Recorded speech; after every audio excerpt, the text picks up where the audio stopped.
भद्रं कर्णैभिः शृणुयाम देवाः भद्रं पश्येमाक्षभिर्यजत्राः स्थिरैरङ्गैस्तुष्टुवागं सस्तनूभिः व्यशेम देवहितं यदायुः स्वस्ति न इन्द्रो वृद्धश्रवाः स्वस्ति न पूषा विश्ववेदाः स्वस्ति नस्तार्क्ष्यो अरिष्टनेमिः स्वस्ति नो बृहस्पतिर्दधातु ॐ शान्ति शान्ति शान्तिः.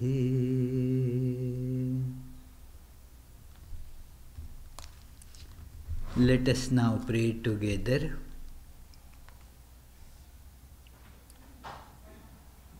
We offer our salutations to the all-loving being who endows all beings with consciousness.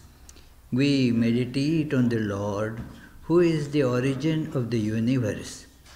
Lord, Thou abidest in all. Thou art all. Thou assumest all forms. Thou art the origin and goal of all. Thou art the self of all. Thou art existence, knowledge and bliss. Salutations unto Thee. May the world be peaceful.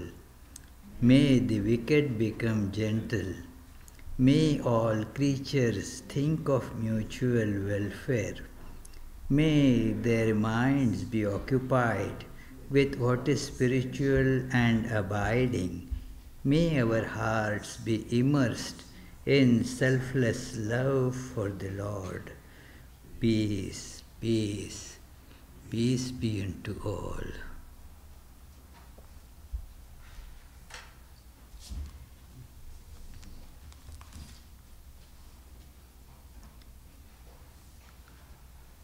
Let us feel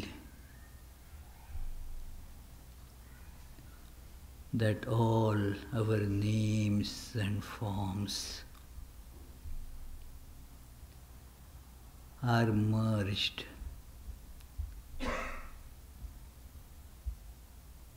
in the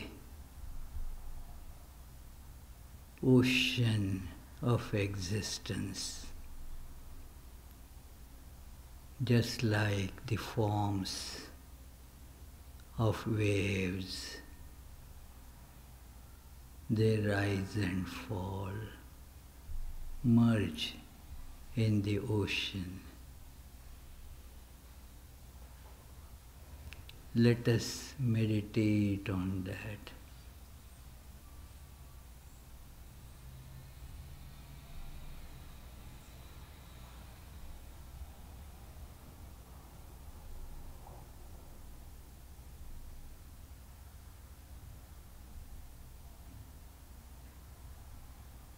That existence is divine.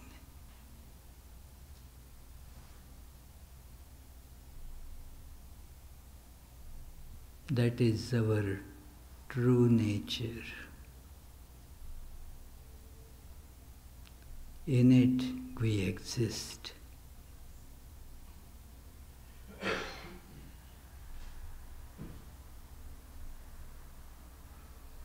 Like waves, we rise from it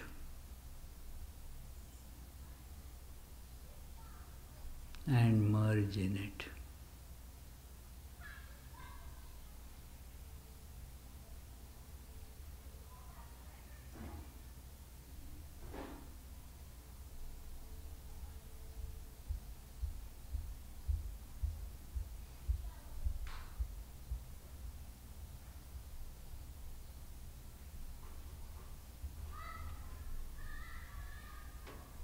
Let us feel that omnipresence of divine in us, around us.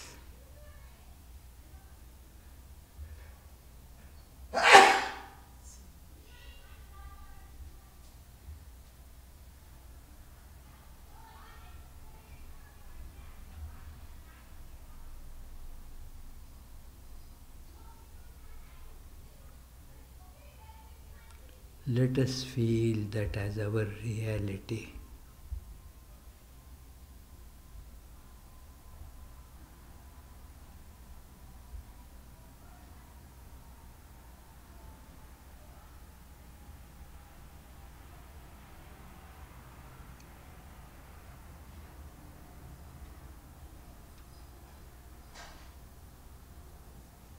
Let us feel its radiance is radiated through us like the power of electricity is radiating through all the light fixtures.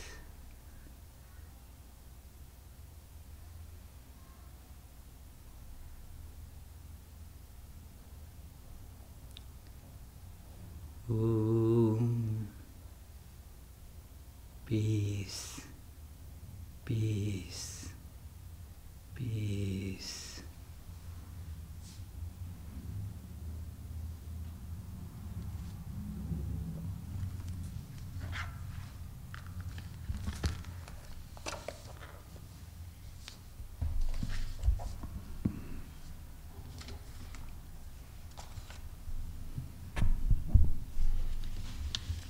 Let us begin, friends, today's discussion on dialogue with God with a prayer from Shvetashvatar Upanishad. Shvetashvatar Upanishad is considered an Upanishad of devotion. Normally, Upanishads are thought of as just preaching the path of knowledge. But Shvetashvatar Upanishad is an exception, that it is more about the devotion, developing devotion or bhakti to God. So let us take up just a couple of verses from here. In fact, a couple of other verses from this Upanishad have been put right in the beginning by Swami Vivekananda on his book Bhakti Yoga. The yoga of devotion or Bhakti Yoga actually begins with two verses from this Upanishad, but they are not the verses that I am taking up right now.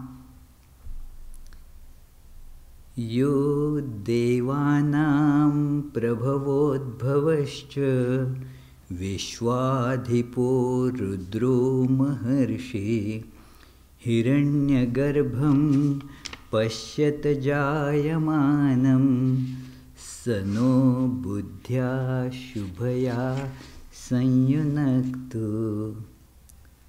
May the Divine, who created the gods and supports them, who witnessed the birth of the cosmic soul, who confers bliss and wisdom on the devoted, destroying their sins and sorrows and punishing all breachers of law. May He, the great seer and the Lord of all, endow us with good thoughts.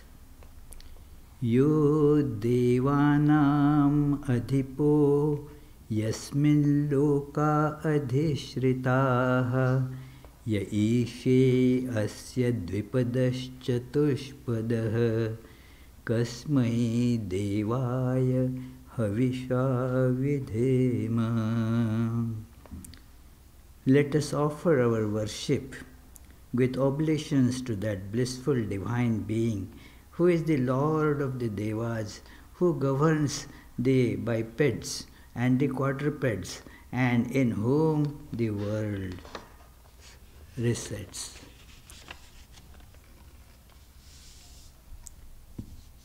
We shall come to these verses or the meaning of them again later, but let us look at the idea when we say that dialogue. Means it is two or more people or even other creatures, because people have dialogues with their pets also, people have dialogues with the trees and birds and other things as well. So, where we have many who are in conversation with each other and exchanging feelings, thoughts, ideas, we make our request, we present our demands, and so forth to that person, to that entity, like we went with our, the kind of demands, request, whatever you may call it, to governor, that, well, this is what in our state we must do. We have to have these things. Without that, people will be suffering a lot. So you must do these things, you must enact these laws.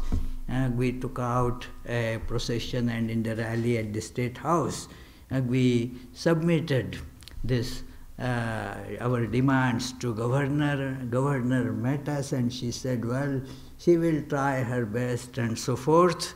And so a dialogue. That is, you see, when you are having this conversation with somebody else, and with God, we want to talk to God, the reality, the eternal existence. The problem that we get is that there is no response, where is that God? And therefore we start thinking that there doesn't exist anything like God. Had that God existed, would have responded.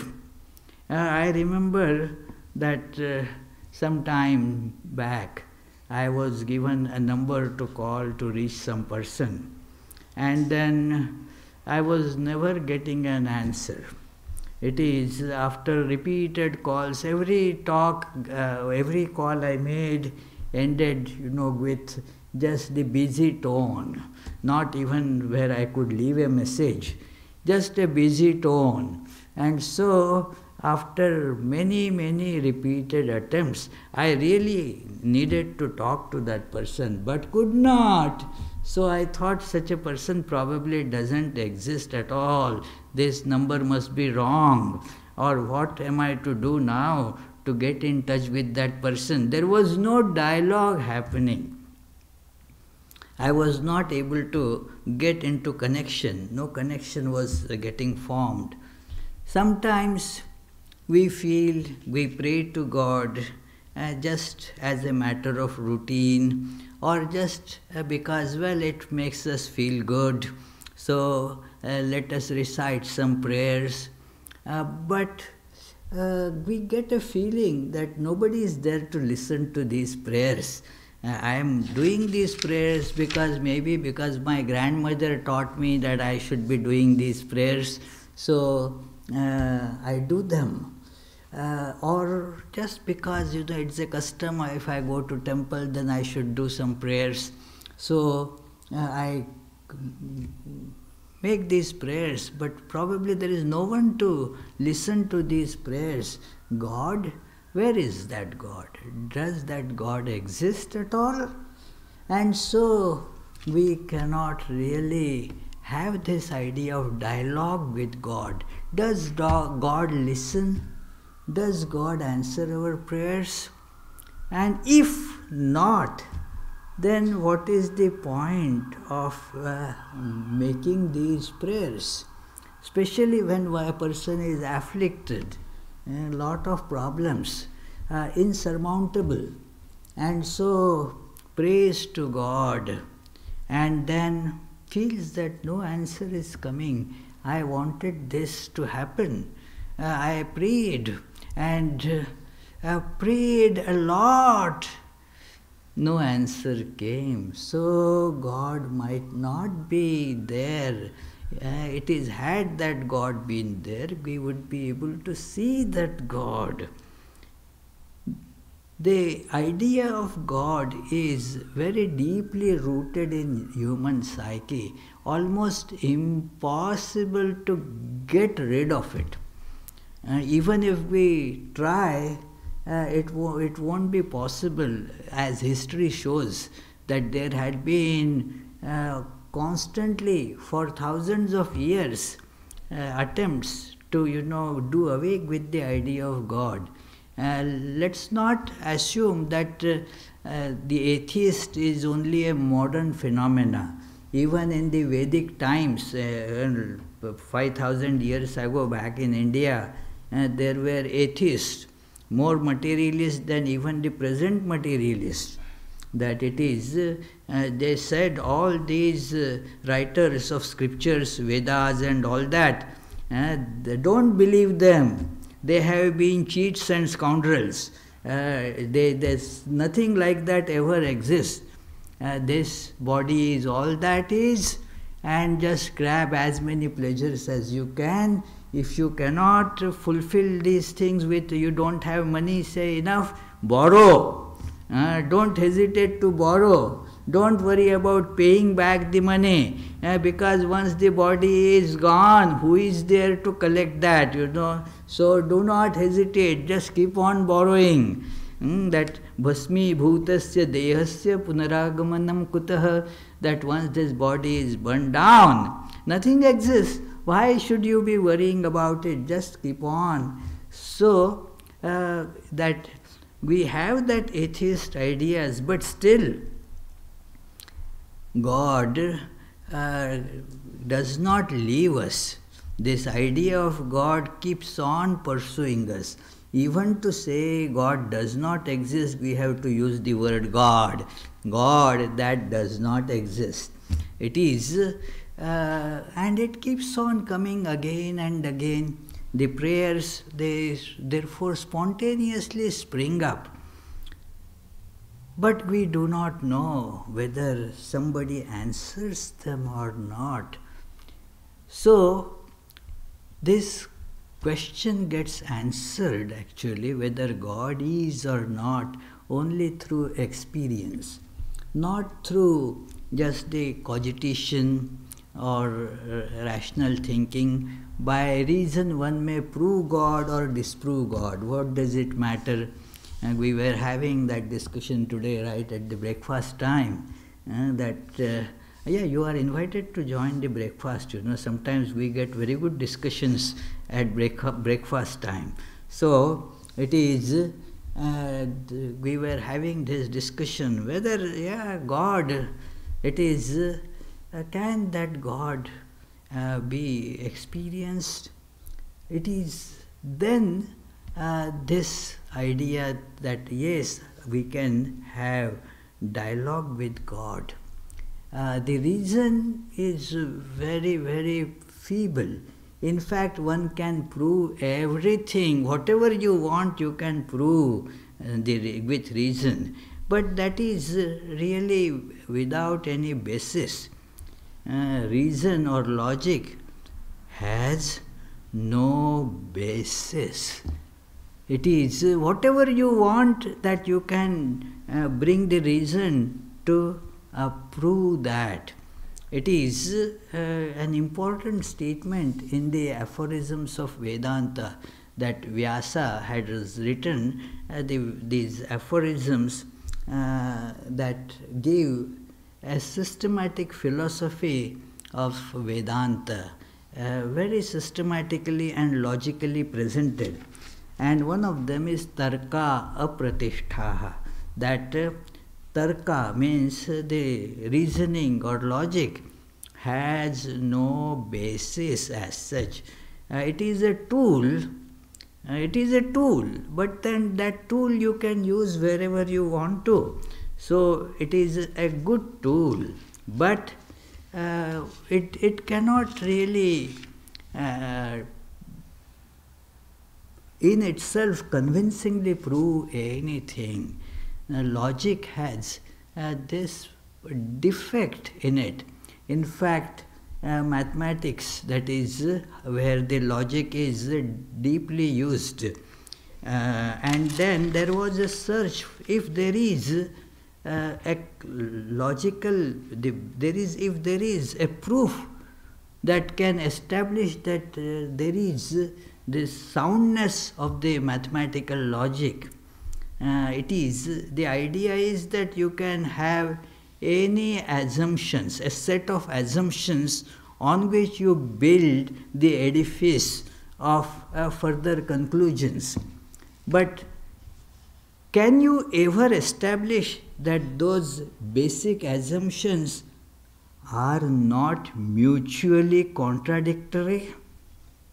Can you ever prove that these assumptions, they do not contradict each other? Just give it a thought, friends, that like the Euclidean geometry that we study in schools, that middle school or high school, and there you start with some assumptions they call it axioms. So, can it be proved that all those 5 assumptions that are made are not contradicting each other? Can it ever be established? And late in last century, middle of last century, actually not late, middle of last century, one logician, Kurt Gödel, has shown that no, you cannot establish the inner consistency of any set of assumptions. Any set, if you want to prove that it is internally consistent, well, you have to step outside that, assume something more, but then again you are talking of, a different set.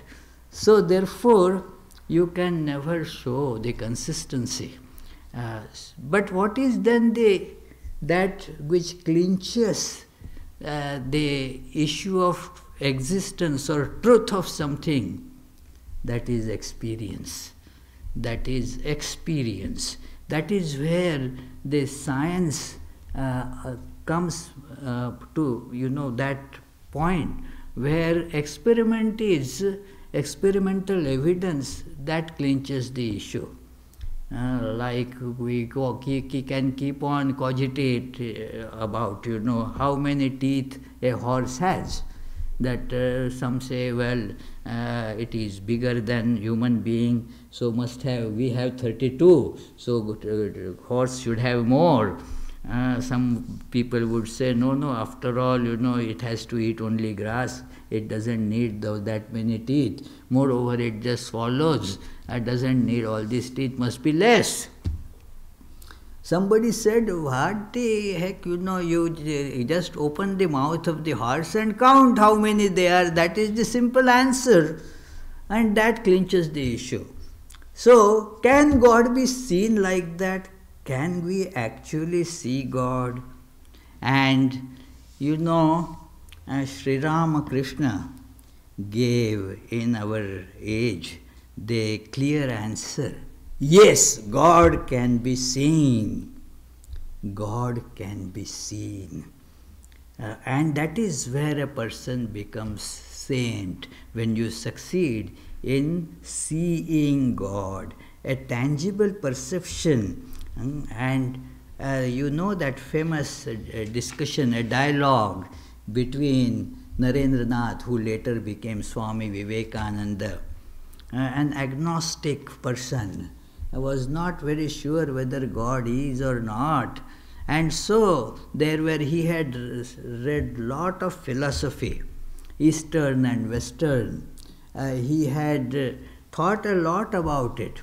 But thinking can take you, as I was mentioning, up to a point. Has anybody actually seen God? That was the burning question in him. And with that burning question, he was asking different people who would give very good orations about God. Hey, have you seen God? If you see that his nice book, My Master by Swami Vivekananda, a small book, My Master, he is talking about Sri Ramakrishna there, a beautiful book. So he says that somebody told him to go and ask that to Sri Ramakrishna. He goes to Sri Ramakrishna, and after a couple of such visits, he asks this question, that have you seen God? And the answer that Sri Ramakrishna gave was a stunning answer. He said, I see God as I see you, only with much more clarity. What an answer, we see, because for seeing these things in front of us, we are using the immediacy of eyes, the instrument of perception. Like suppose I am putting the dark glasses on my eyes, then whatever things I will see will have that dark color. But if I remove them, well, I will see more clearly. Once it was happening, I had put on dark glasses, and then I forgot that I have dark glasses on my eyes. I was driving, and then because it was too bright outside, I had put on dark glasses and I forgot about it. And then I was thinking, why the dashboard looks so dull today? Nothing is visible. I thought some switch I might have put, did here, there, nothing. It was no figures were seen. So it is, am I driving too fast or too slow? I didn't know. So it is, So then suddenly I realized, oh my goodness, it is because of this. And then I pushed it up, and then everything was clear. So similarly, Sri Ramakrishna said that I see God more clearer than as I am seeing you, because there is no immediacy, no instrumentation needed in between to see God.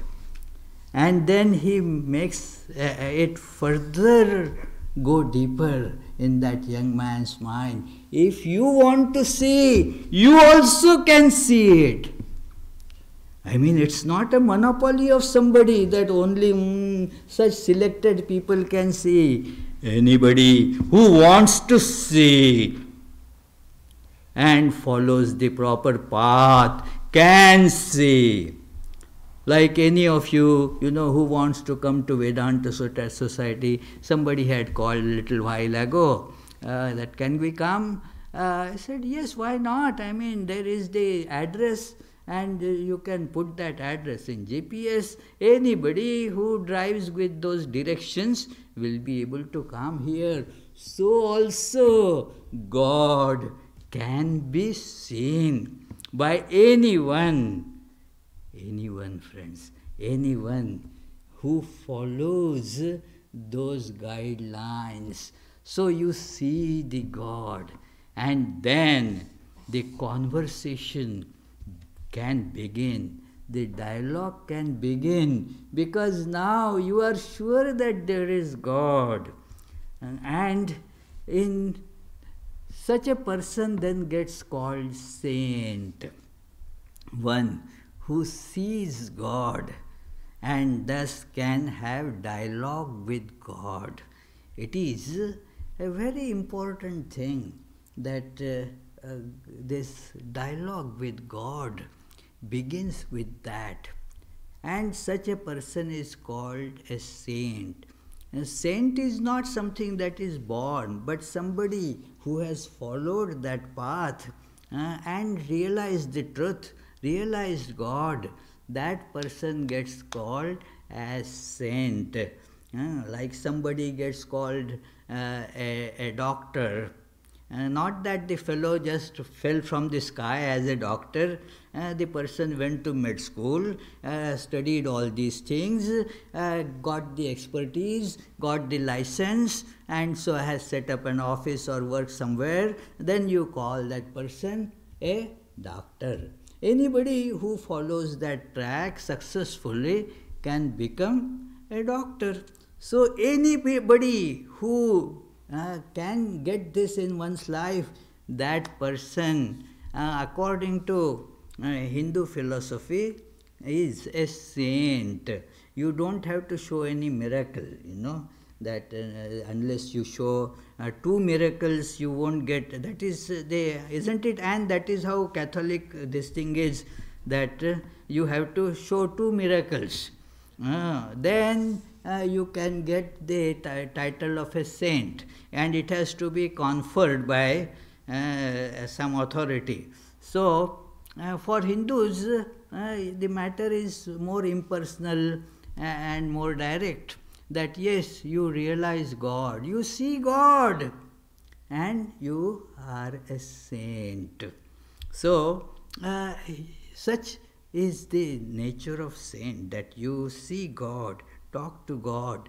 When I read the conversations with Sri Ramakrishna in the Gospel of Sri Ramakrishna, or in his beautiful biography, there are many biographies, and you see that Sri Ramakrishna is actually coming face to face with God.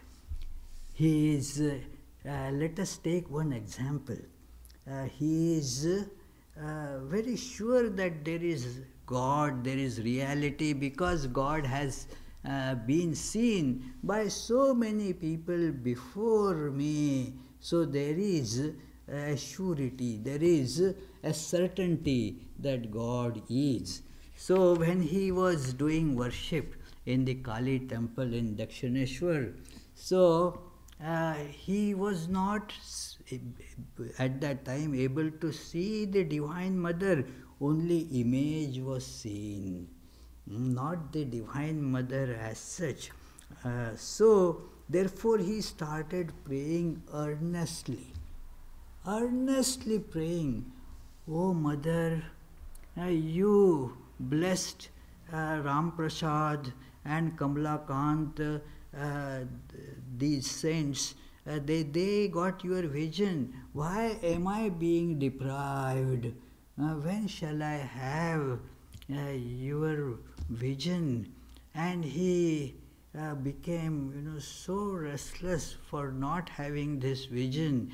He that word restless there is to be taken literally. I mean, he didn't have any rest, always constantly yearning for that vision. And he said it came to such a pass that he would go and cry aloud because all around him there were people, so sometimes he would feel that what would they think, so he would run to the bank of Ganges there and cry aloud, rubbing his face in the sand there. And so he prayed and prayed that, "Well, God, please, oh Mother, I want your vision." And it is, and one day it happened that he described it, that what happened, to the extent it can be described, he described it, that an infinite ocean of radiance, the immense light, like the waves of that came from all sides, and I got, as it were, drowned in them, lost all outer consciousness, but was experiencing immense joy in the heart. And then on the basis of his authority, he would tell people, pray, pray, talk to God, talk to God. Uh, Tell God that I want to see. If you pray earnestly, God can be seen.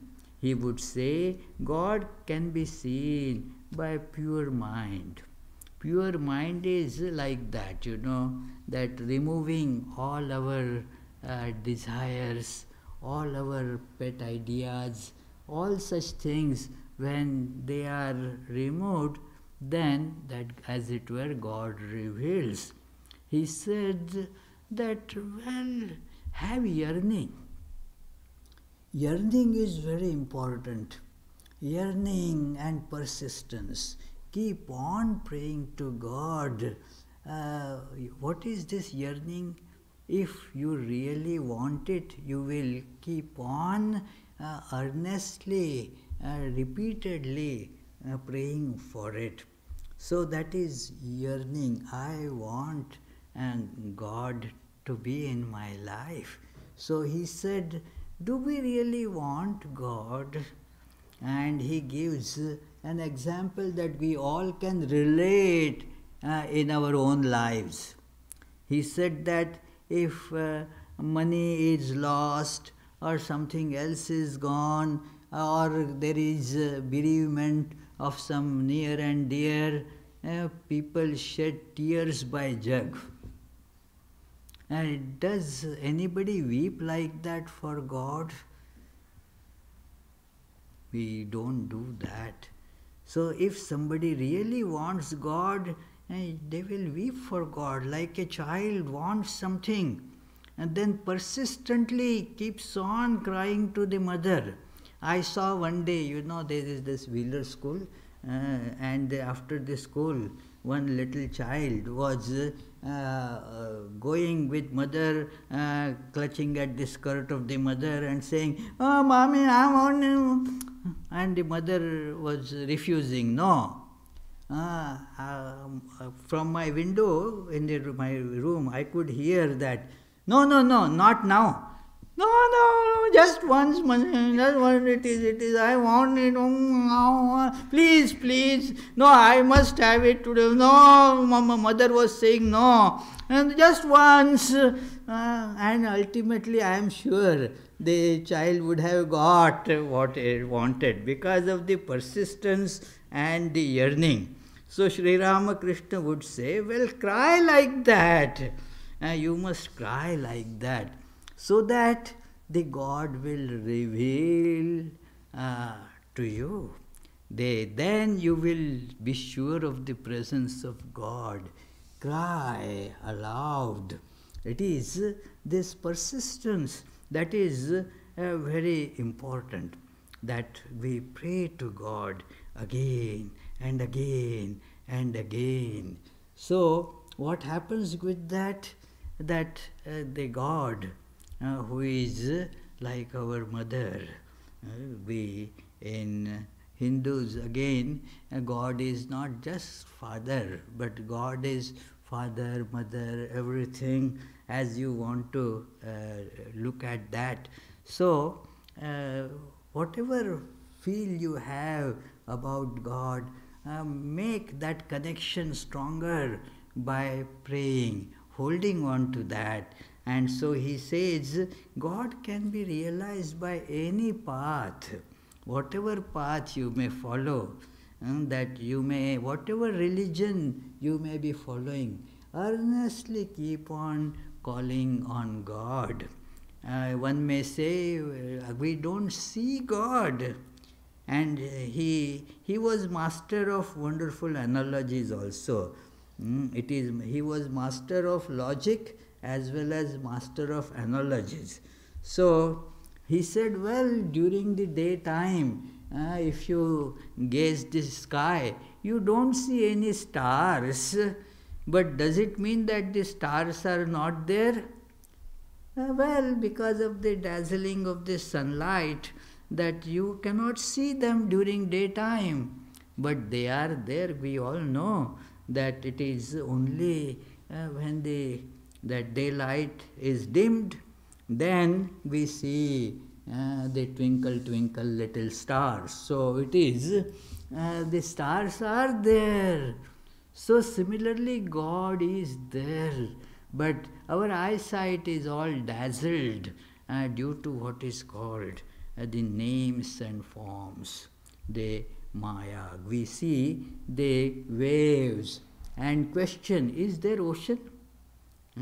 What that is like our question, that only waves are there. Is there ocean? Well, just think, these waves, they come and go. Where from they arise? So where they go back? In whom the waves are sustained? That, think of that and pray to that. And then, because of your earnestness, the God, you think that you love God. Let us remember, he used to say, God loves you more than you love God. He is nearer to you than anything else, nearer to you than even yourself. He is right in everything. Like you see the waves, no wave has another wave as near to it as the ocean is. So that God therefore is the nearest thing that we can think of. He used to tell people that don't think of God showing somewhere far away in the skies. God is very near to us. Feel that presence of God very near to us. And then cry. Once that Narendranath asked him that if I am not sure of existence of God, how can I pray to God? Well, the first thing is God there or not there? There is no certainty in my mind that God is. So how can I pray? But Sri Ramakrishna, as I mentioned, master logician, he said, okay, you can pray like this, oh God, if you are there, then this is my prayer. Do you have any problem in praying like that? Oh Lord, if you are there, then this is my prayer. Listen to my prayer. So it is like that, pray. And then the dialogue happens. In case of this Narendranath, later became Swami Vivekananda, his father, who was the only supporter of a big family, suddenly passes away.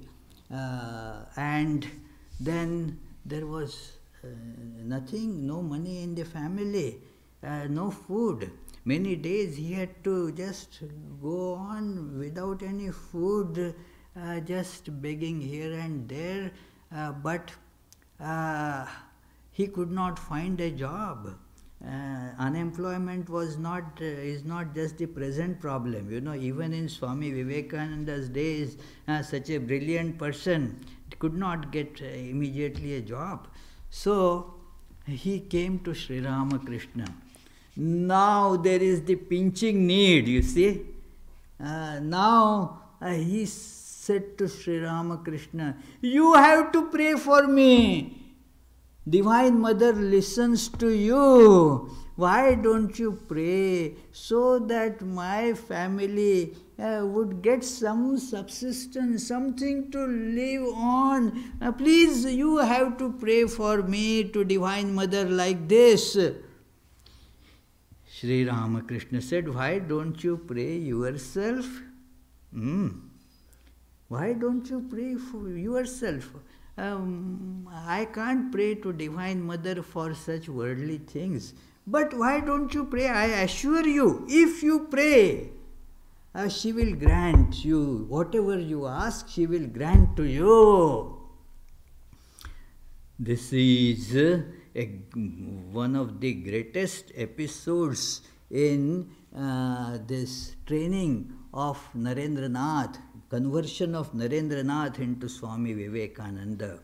One of the most important things that He thus convinced Narendranath, who was always skeptical about the God and such things, and whether God is in that image or not. Sri Ramakrishna says, I tell you, today whatever you ask of Divine Mother, you will get it. She will grant it to you. Go. And this young man goes. Now there is yearning. There is this idea about God, and he stands before that. In his own words, it is, I am not going to quote the whole thing, but what happened? It was, he just forgot what he came to ask for in that tremendous presence. Now it was not that idol, stone image, but it was a living goddess. And he said, Oh, Mother, grant me knowledge, grant me devotion. And saying that, he came out. Sri Ramakrishna was waiting right there. Hey, did you ask the Divine Mother to give your family? Oh no, I forgot. Oh, you forget? Go again. Second time, same thing happened. In the presence of Divine Mother, all those ideas went away. And he came back seeking only the wisdom and so forth, all the spiritual treasures, and came back. Sri Ramakrishna said, You fool, can't you remember even this? Go, again go. This time he made that, no, this time I am not going to forget, I am going to ask. Goes there, about to ask, Oh, Divine Mother, grant some subsistence for, he could not say, he was ashamed that going to an emperor and ask for a penny, he could not ask this. He said, I felt ashamed of asking such things to Divine Mother. I again, this time consciously, not out of forgetfulness, he prayed and came back. And Sri Ramakrishna was answered by him. Then, well, I thought I can't ask these things of Divine Mother. Sri Ramakrishna said, okay, but okay, I assure you that your family will not lack the minimum materials for sustenance. I grant you that. But he was so overjoyed, Sri Ramakrishna, that day. It is a description that one should read from the original book, that Sri Ramakrishna and his divine play. That Sri Ramakrishna was so happy that yes, now he has accepted the Divine Mother. He has accepted that God is somebody who listens to prayers, who can talk to, one can talk to. And that is how this was a big turning point in the life of would-be Swami Vivekananda. So you have to be a persistent seeker. Go on asking to Lord that yes, I want this, please give me. It is with persistence things become, gradually we start succeeding in seeing God. It is a matter of persistence. In all religions, therefore, you will see that this great idea in the Bible, there is in Luke, there is this beautiful story of the persistent widow. Persistent widow. That widow, she became widowed and then wanted that whatever actually is her inheritance and all, and she was not getting due to some problem. She was going to judge. The judge denied her that no. The judge was a kind of stone-hearted person and was not believer of any God or anything. So the judge refused. You don't have all this. No. But she kept on coming to the judge again and again and again. That's a very beautiful story, you know. And then the judge told his friend, well, I have to give inheritance to this widow. Otherwise, she is not going to let me in peace. She is going to keep on hammering at my door every day. The important thing is this persistence. What happened, you will notice here, there is no mention there that the judge had a change of heart. Probably didn't have. But there was the change in behavior. It is. So, that change in behavior might, they gradually instill the change of heart. So, let us change our behavior. Because on behavior we have some control. Like on behavior you have some control. Give you an example, you can decide that I would go to Vedanta Society this afternoon, even though I don't like the Swami's lectures, but I will go there, and you come there. Up to that, you have some control, yes, to bring your body here. Do you have a control over your mind? Can you keep your mind here all the time that you are sitting here? That's a great, very difficult thing, So it is because we don't have that kind of control over mind. But gradually, if you put your body on which you have control in this, slowly you will see the mind also starts having that change.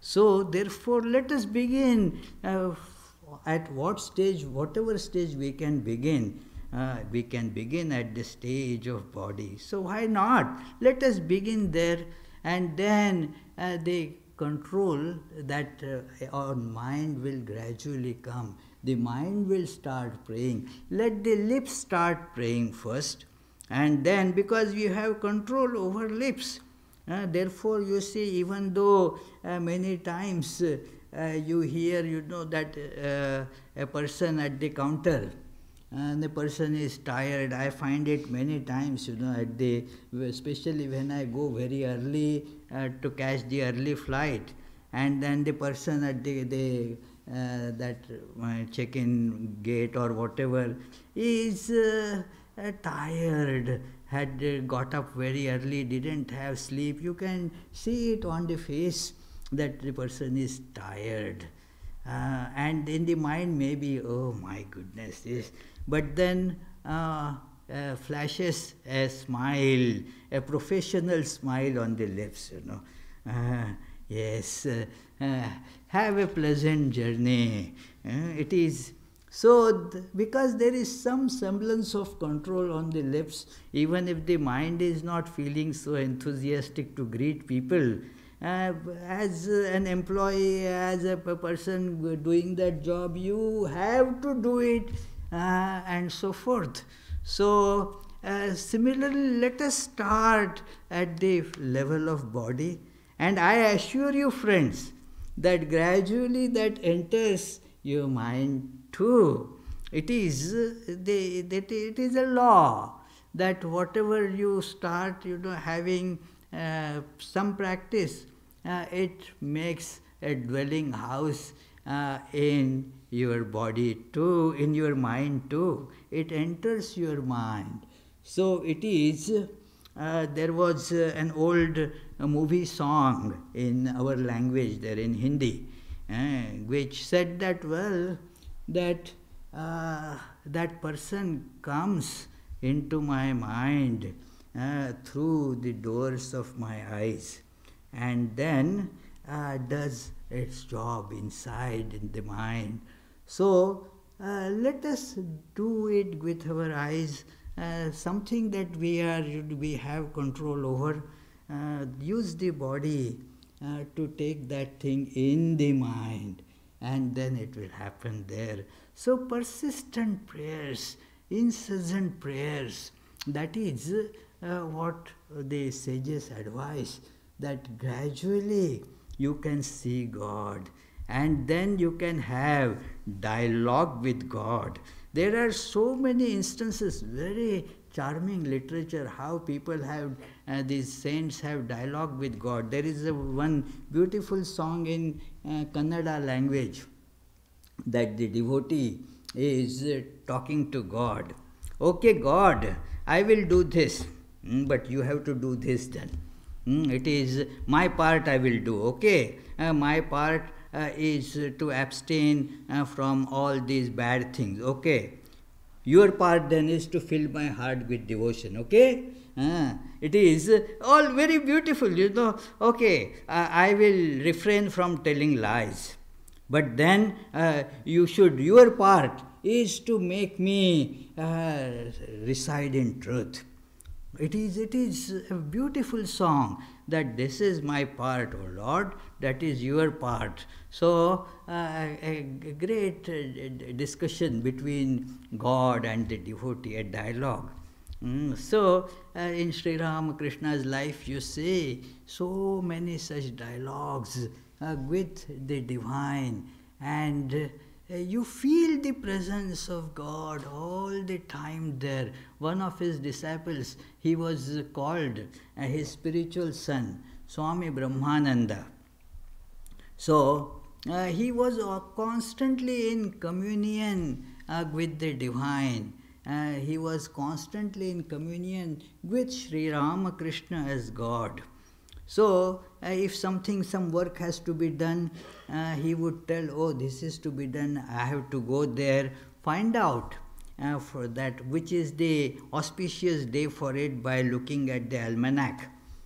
So somebody would look at the almanac and said that is the auspicious day, Swami, you should start journey on that day. And then sometimes he would start the journey before. Why we saw the almanac that day?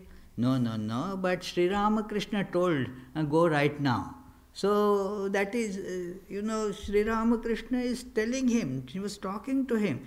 And so many such events you see in the lives of these great people. And why I am giving these examples is these people lived in our age. They are not I am not telling the stories of 10,000 years ago. This is our times. Let us not fool ourselves by saying that religion and such saints and all these things were matters of past. In modern times such things do not exist.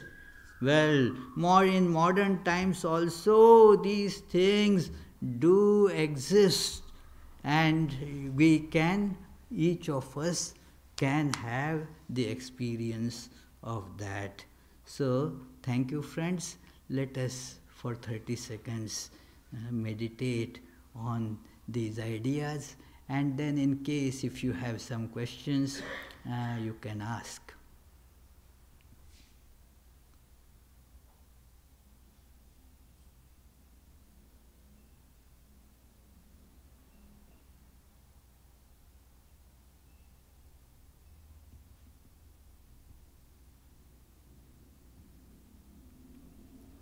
Yes, please. Oh, Charlie, you have a question. Okay. Yeah, what if you can't think of what to say when you're praying? Oh, okay. That's a good idea, it is, you won't find, I assure you, of the dearth of ideas or words, because we want so many things in life. So take one of them. and speak about it. It is start with that. Yes, please. In Vedanta, we always emphasize on God being within. Yes. And also non-dual. So when it comes to dialogue, is it the dialogue outside or inside? Well, that dialogue is both outside as well as inside. It is it is true that the non-dual Vedanta, when you reach that state of non-duality, and when you are in that state of samadhi, that nirvikalpa type, where all the names and forms disappear, then there is no dialogue happening there, because there are no two to have discussion. But when you are seeing the different forms, and yet you are seeing the connection, now by connection it becomes one, although they are two. When, for example, there are so many of you here, when we say congregation today, then that makes that as one unit. It is similarly, this is called Vishishtadvaita, that qualified non-dualism. Then there is dualism. In Vedanta, all these ideas are not only accepted, they are shown to be very harmonious. That yes, sometimes you can think of God as somebody outside you, because God is in everyone. So anyone that comes to you talking, you can think that that is in that person, the God is talking to me.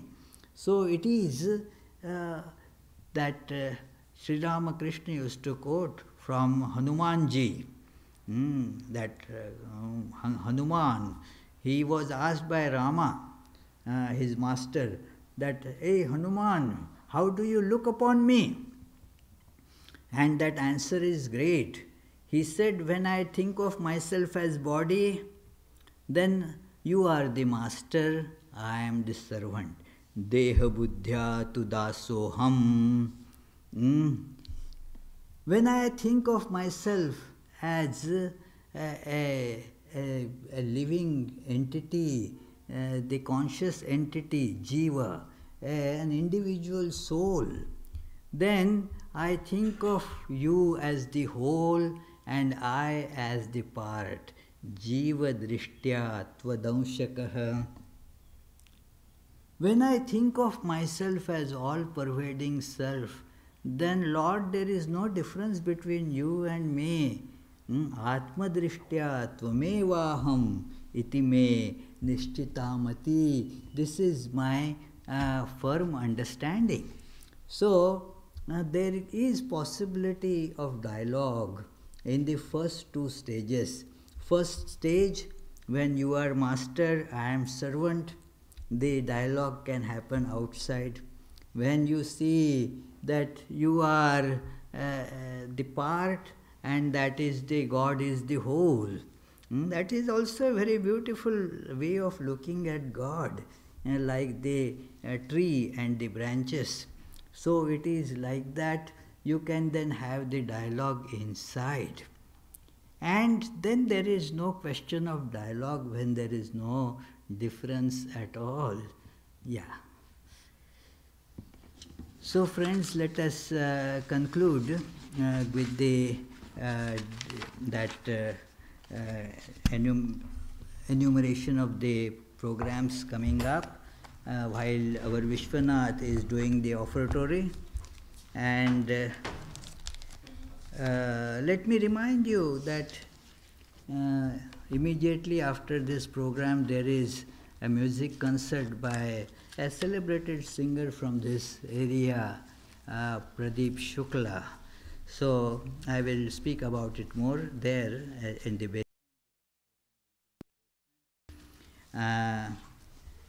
And then there is a spiritual retreat coming up on next Saturday, a day-long spiritual retreat. For that, one has to register for that retreat, and you are welcome to register even now. On coming Sunday, the topic of the lecture will be Yoga Therapy of Well-Being, and that will be delivered by the visiting nun, Pravrajika Brahma Prana, who is also giving the retreat. So Yoga Therapy of Well-Being is the topic for the coming Sunday. And like today, that next Sunday we'll also see a wonderful music concert that is instrumental. One of the very talented young santur player. Santur is like hammer dulcimer. So that santur player will be performing. His name is Vinay Desai. He had performed here last year also. A great performance. And that will happen after the lecture next Saturday. The other programs during the week, the Tuesday and Friday Vedanta classes at 7:30 p.m. will go on as usual. The daily morning and evening prayers and meditations, they will also go on as usual. Now there will be the Arati and then the music concert. Thank you, friends. Oh, did I say the prayer? No, I didn't say in the closing prayer. Oh, I'm sorry. I forgot, you say.